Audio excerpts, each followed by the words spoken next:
The Windows Registry. The Windows Registry is a hierarchical database that stores configuration settings and options for Windows operating systems. It contains settings for applications as well as operating system configuration and preference data. Windows components that rely on the registry include the kernel, SAM, or the local security account manager that holds local security information and accounts, services, device drivers, user interface, third-party applications, and background processes. During each boot process, Windows dynamically builds the registry database in memory and continuously reads from it the entire time Windows is running. You may be wondering what things were like before Microsoft decided to consolidate all of the settings and preference data into a central database. Well, prior to centralizing everything within the registry database, all configuration, preference, and setting data was stored in the form of ASCII text INI files.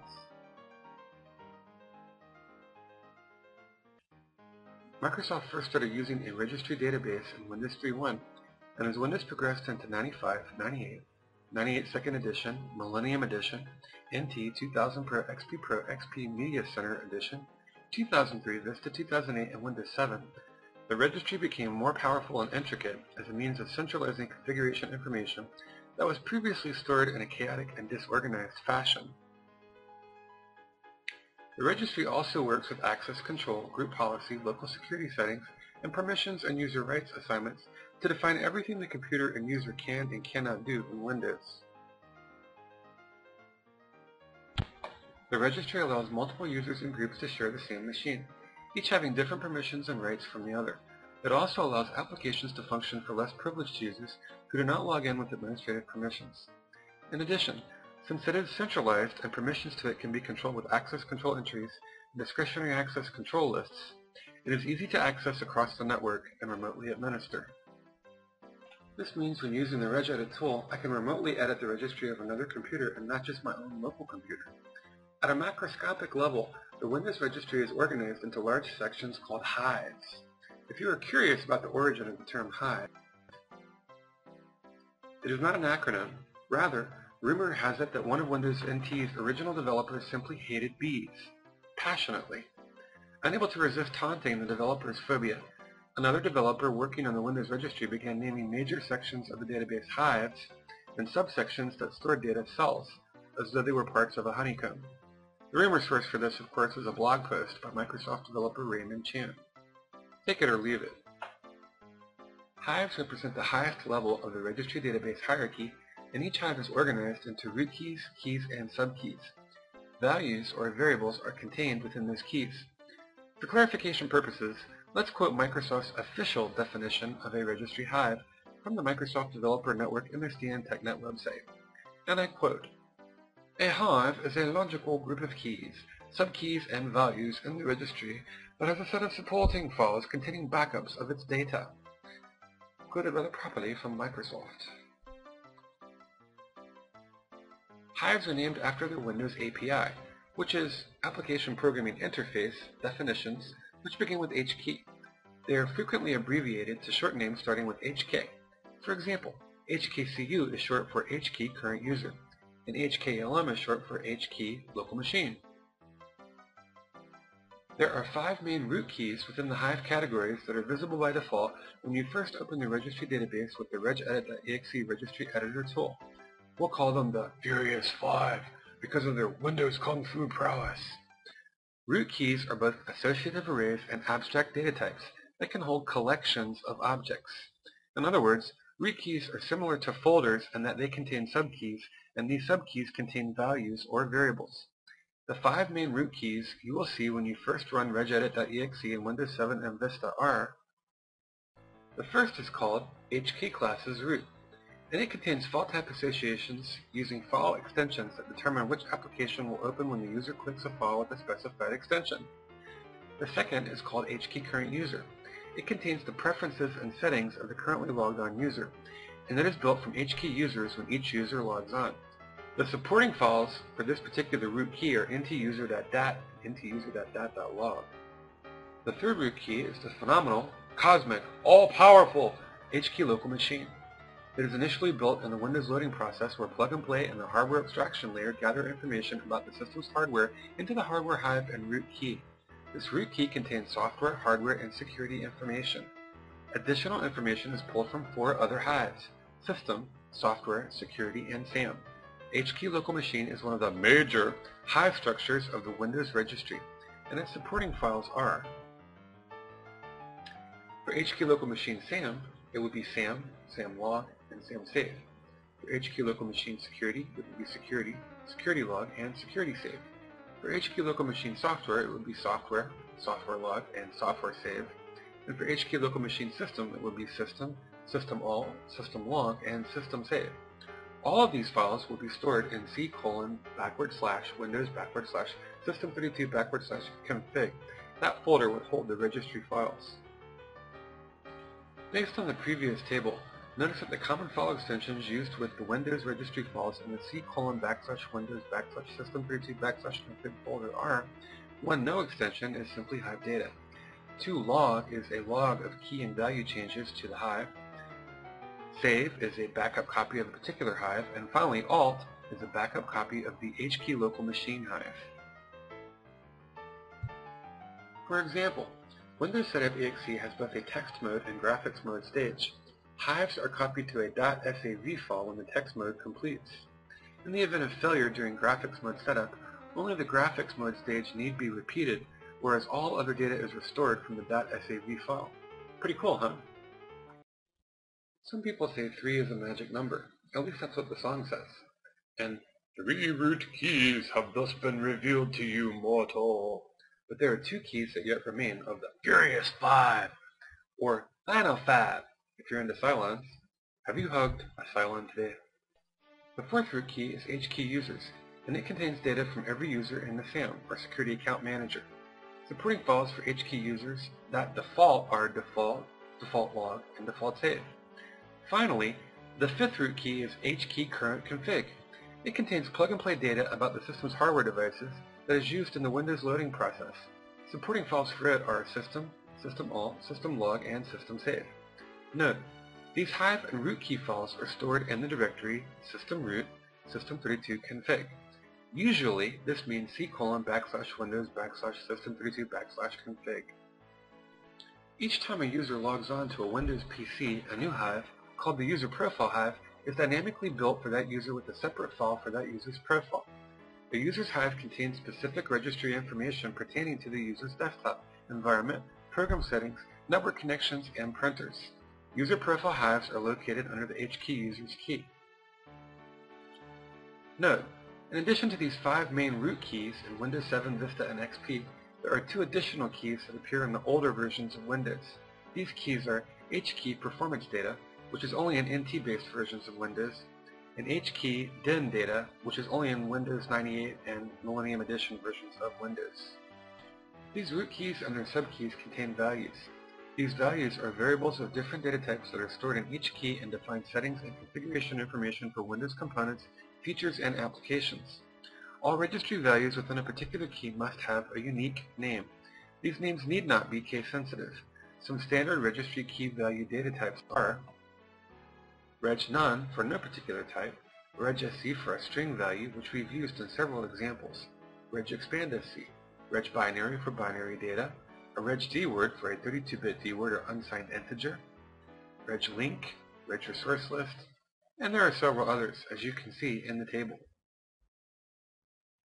The power of least privilege. All registry keys implement access control through access control entries and discretionary access control lists. Privileges and security for different registry keys can be tightly controlled when the situation calls for it. For many keys and values, you must edit permissions before you can make changes. Although hives contain several root keys and are often defined and referenced by the root key structure, as viewed with regedit.exe, they can be considered distinctly separate entities. For example, the hardware configuration for Windows 7, Vista, and XP is predominantly stored in a single root key, HKEY local machine. In contrast, if we are speaking in hive terms, the hardware configuration is stored in 5 registry hive files located in c:/windows/system32/config. Let's elaborate. These 5 hive files of HKEY local machine are 1. The SAM or Security Account Manager, 2. Security, 3. Software, 4. System, and 5. Default. User data. User preferences and settings configurations for Windows 7 and Vista for the currently logged in user are located at c:\users\username\into-user.dat. User preferences and settings configurations for XP for the currently logged in user are stored in two files instead of one. One is located at c:\documents and settings\username into user.dat, and the other is located in c:\documents and settings\username\local settings\application data /Microsoft/Windows/usrclass.dat. So just remember, for Vista and Windows 7, it's just one file, and that's in c:\users\username\into-user.dat. To truly understand the Windows Registry database, we need to understand how it's dynamically created each time Windows boots. So let's take a look at the Windows boot and load process and how the registry is created, maintained, and used in Windows from the time you boot a Windows operating system until the time you shut it down. At the beginning of the boot process, the BIOS instruction set is executed. This involves the post or power on self-test. Once this is complete, the BIOS RAM finds the startup device in the CMOS settings. From here, the master boot record points to Boot Manager, the Windows Boot Manager, or bootmgr. Once this file has been loaded, bootmgr, or the Boot Manager, loads and reads the BCD data file or BCD data store. When the BCD data store is accessed, if more than one operating system is in the BCD store, Boot Manager displays a menu and waits for the user to choose. If not, it continues automatically. Control then flows back to the Windows Boot Manager, and the Windows Boot Manager loads Winlogon.exe, the Windows bootloader. So again, we have a transition from the Boot Manager to the bootloader. When Winload loads, it loads the kernel, or ntoskrnl.exe or NTOS kernel, and it loads HAL-DLL, or the hardware abstraction layer dynamic link library, into memory. It then loads the system registry Hive from c:\windows/system32/config, where all of the registry configuration files are. Next, these processes are used to dynamically create the registry key HKEY local machine system. Control flows back to Winload, and Winload reads the newly created HKLM system key and loads device drivers into memory, but it does not yet start them. Winload continues leading the Windows boot process. It checks to see if the user wants to start using the last known good configuration. Remember, this option is available to you if you press the F8 key during the Windows boot process to go to the Advanced Boot Options menu. Last known good configuration is there, available as a selection from the menu. If you choose this option, it's sort of like a global undo. In other words, on each successful boot, the registry will save a backup of its settings, and if you make changes to the registry that cause Windows not to boot, you can try to undo those changes by selecting last known good configuration. Next, Winload starts memory paging. That's page fault sys, and startup control passes to the file ntoskrnl.exe, or the Windows kernel. As the Windows kernel loads, it causes the hardware abstraction layer to become active and builds HKEY local machine hardware dynamically from information collected from previous processes. This is sort of a bit of plug and play, as well as hardware abstraction at work. Next, the kernel starts critical services and drivers. Most of these are located in c:\windows/system32/drivers. ntoskrnl.exe, or the Windows kernel, then starts smss.exe, or the session manager. smss.exe, the session manager, then starts the Win32 graphic subsystem. If successful, the Windows progress bar is displayed. So you know if you see the progress bar, the Windows 32 graphic subsystem has initialized. Next, Session Manager, or smss.exe, starts csrss.exe, that is the client-server runtime subsystem in user mode. CSRSS, or the client-server runtime subsystem, begins to interface with applications. smss.exe, or Session Manager, is still going strong, so the next thing it does is it loads Winlogon.exe, or the Logon Manager. And then Winlogon.exe starts services.exe, which starts the Service Control Manager. Winlogon continues to manipulate the Windows boot process. It starts LSAS.exe, or the Local Security Authority process, which causes the logon screen to display. When the user enters their ID and password, LSAS.exe authenticates them. Control flow continues to stay with Winlogon, and Winlogon then executes userinit.exe. Userinit.exe applies group policy settings and startup and policy settings in the local registry that are not overridden by Active Directory group policy. Finally, flow goes back to Winlogon. Winlogon then launches the Windows Graphical Window Manager and the shell Explorer.exe. Taking these processes into consideration, we can more deeply appreciate the intricacies of the Windows Registry database. Let's close with ways to back up the Windows Registry. You can make a copy of it by copying C, Windows, System32, and the config folder. Now, in order to do this, you won't be able to do it while Windows is running in full mode. So you want to boot up with something like Pendrive Linux and use copy tools, or possibly the Windows 7 recovery environment. Second, you could use system protection and create a restore point, and then you could simply restore to a restore point if you needed to. That would effectively also back up the registry. Third, you could use the export tool. Right-click on a key, root key, or the entire registry and select export. Fourth, you could make a complete system image backup using the backup utility in Windows 7 and Vista. Or you could use Ghost, or you could go to Pendrive Linux and use the free Clonezilla. Fifth, if you're in XP, not Windows 7 or Vista, you could use the ntbackup.exe tool or command and back up the system state data. We're going to look at editing the registry, tweaking it and tinkering with it, doing all kinds of cool and fun, but also potentially dangerous and devastating things with the system registry database. And now that we know how important it is to Windows, we always want to make sure we have a good backup copy of it before we start messing around with it and doing things that may or may not disable Windows' ability to boot. And if you're like me and it takes you several days to get all your software reinstalled and get everything like you like it, if you have to do a fresh install, it makes good sense to do a good backup first, right? So the first method, I would use Pendrive Linux and a free open source tool like Clonezilla to make an image copy of your entire hard drive. If not, you could use Ghost, Norton Ghost, of course, use that a lot too. Not use the built-in Windows backup tool. I go to Control Panel, and if I go to Backup and Restore, I can go create a system image, and it'll be looking for backup, and I can image my entire hard drive.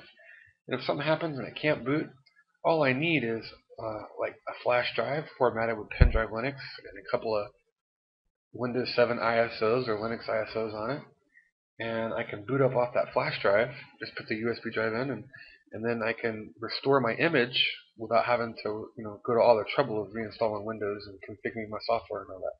And if you don't have that, you could obviously use the Windows 7 DVD if you have that.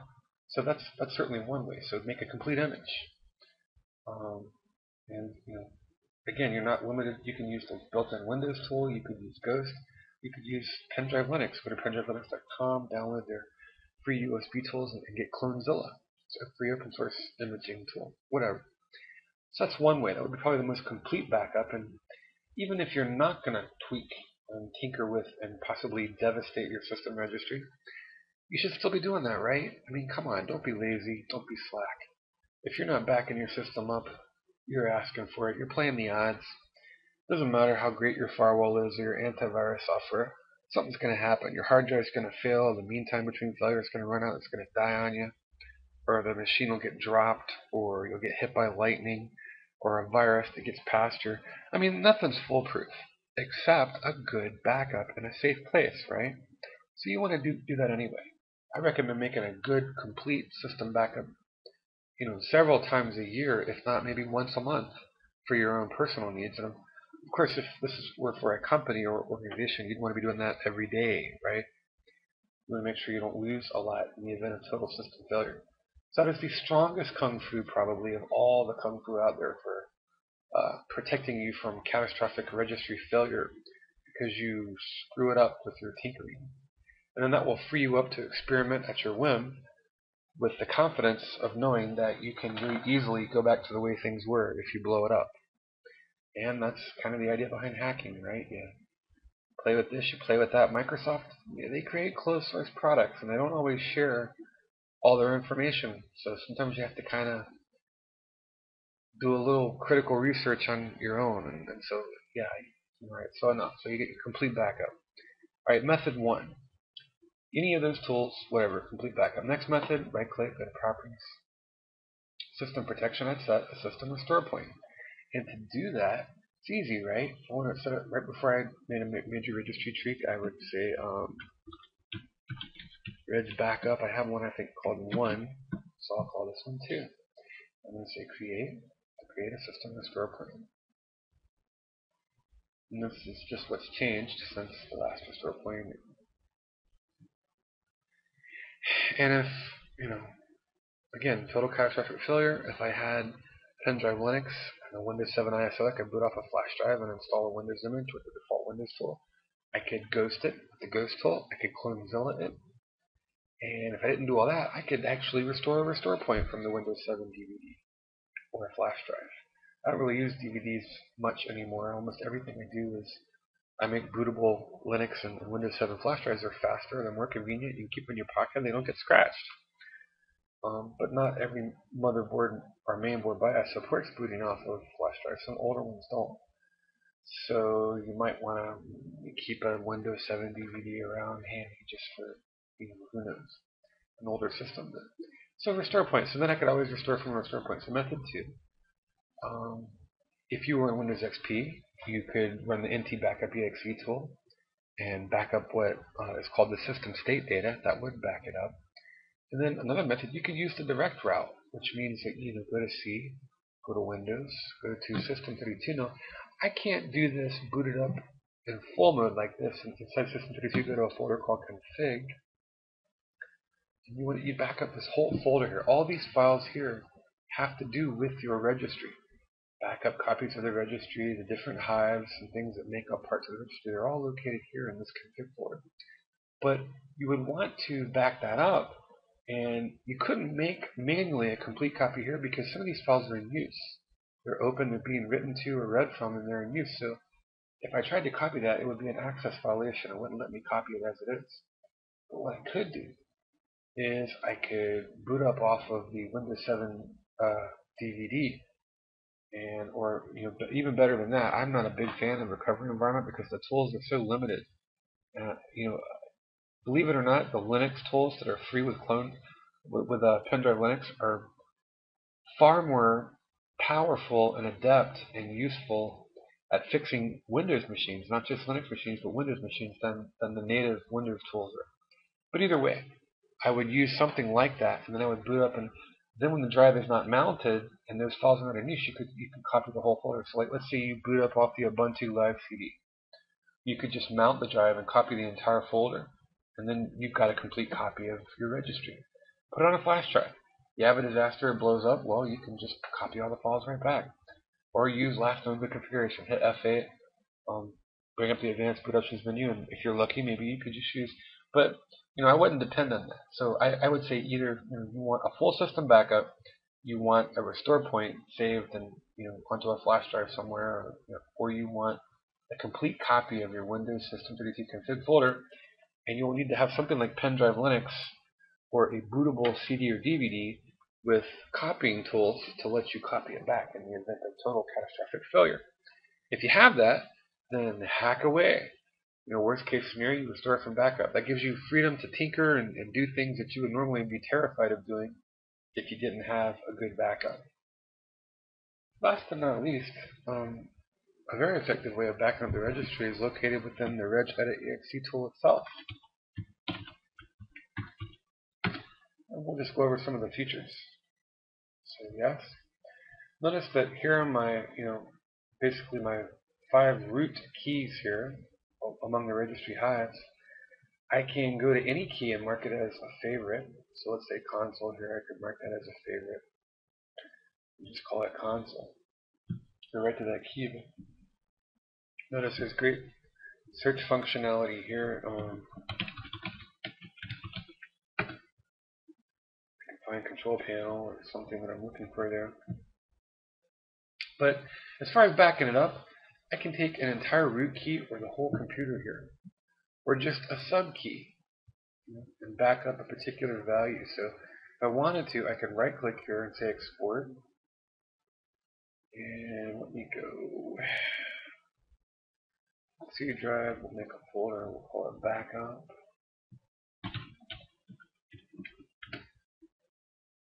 Alright. I'm just going to call this subkey.reg. And over here, if I go here,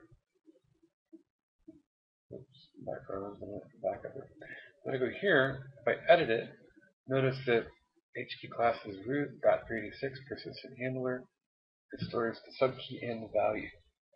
And if I were to click on that, it would restore it if I verified it through user account control, and I can add that back to the registry. I can also right click and say merge, same thing would add it to the registry. So that's an example of doing a subkey.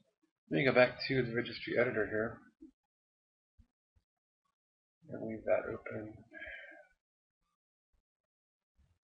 And let me go back up here. And now we'll do an entire, this is a very important one. So let's say I want to do an entire root key of HKEY current user.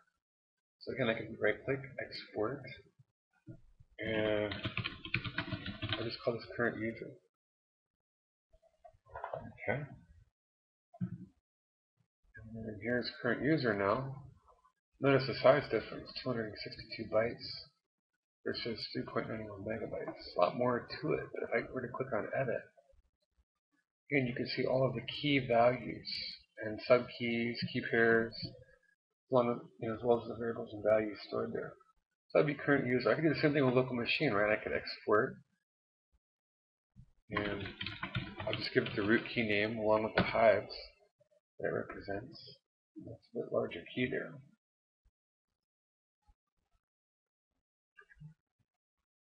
Alright, and so that's 3.91 megabytes, almost 4. That's almost 100 megabytes, 92 megabytes. And that's just 262 bytes.